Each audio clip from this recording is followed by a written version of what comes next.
Well, here I am at the corner of 79th and York, and looks pretty bad out there for everybody. There's a couple of people going by. There's New York's finest snow plows, and over on the other corner there's an ambulance there.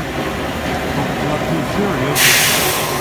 I've been out for about half an hour, and you can walk pretty well, but it's still not very good, just trying to keep up with everything. Buses have stopped running now, and this snow feels kind of like sleet almost.